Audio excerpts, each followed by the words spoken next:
3 आणि 4 ऑक्टोबरला मराठवाडा आणि विदर्भात मुसळधार पावसाची शक्यता. मराठवाडा विदर्भासह अनेक ठिकाणी पावसाचा अलर्ट. हवामान विभागानुसार मान्सूनचा हंगाम संपला. आता पडलेल्या पावसाची अवकाळी पाऊस म्हणून नोंद होणार. राज्यात 100% पीक पाहणी होणार. 1 ऑक्टोबर ते 31 ऑक्टोबर पर्यंत पीक पाहणी. महसूल मंत्री चंद्रशेखर बावनकुळे यांचे जिल्हाधिकाऱ्यांना आदेश. छत्रपती संभाजीनगरच्या जायकवाडी धरणातून गोदावरी नदीपात्रात मोठ्या प्रमाणात पाण्याचा विसर्ग. गोदावरी नदीला पूर. शहागड परिसरातून वाहणाऱ्या गोदावरी नदीचं ड्रोन दृश्य समोर.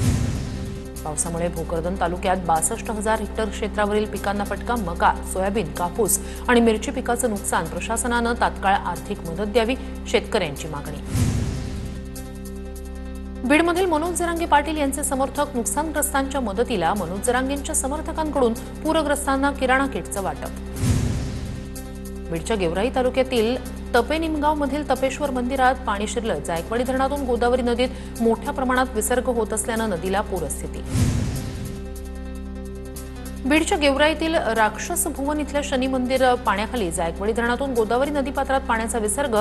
गोदावरी नदीला पूर. अनेक घरं, शेती पाण्याखाली.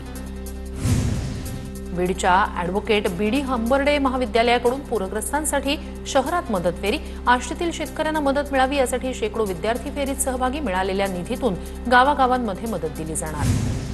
धाराशिवच्या भूममधील अंजनसोंडा गावात अतिवृष्टीमुळे कोबीचं पीक पूर्णतः नष्ट. शेतकऱ्याला मोठा आर्थिक फटका. पंचनामा करून नुकसान भरपाई द्यावी, शेतकऱ्यांची मागणी. नाशिकमधील भाजपच्या 3ही आमदारांनी मुख्यमंत्र्यांची भेट घेतली. नाशिक शहरातील वाढत्या गुन्हेगारी संदर्भात भेट. शहरात गेल्या काही दिवसात हत्या आणि हाणामारीच्या घटनांमध्ये वाढ. आरएसएसचे संस्थापक डॉक्टर हेडगेवार यांना भारतरत्न सन्मान द्या.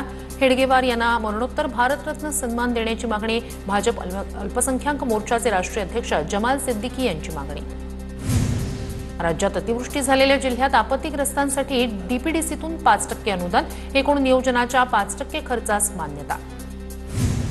मनसे नेते राजू उंबरकर यांच्यावर खंडणीचा गुन्हा दाखल. कंत्राटदाराकडून 10 लाखाची खंडणी मागितल्याप्रकरणी गुन्हा. योगेश मामिडवार असं तक्रारकर्त्या कंत्राटदाराचं नाव. विद्यार्थ्यांना टिळा लावण्यास बंदी. विद्यार्थिनींच्या हातात धागा नको. कल्याणमधील इंग्रजी शाळेकडून फतवा जारी. कांताबाई चंदुलाल गांधी इंग्लिश स्कूलला पालिकेची नोटीस. पुण्यातील मुळा मुठा नदीच्या सुशोभीकरणासाठी संरक्षण खात्याची जागा मिळण्याची शक्यता. प्रस्ताव तयार करण्याच्या अजित पवारांच्या सूचना.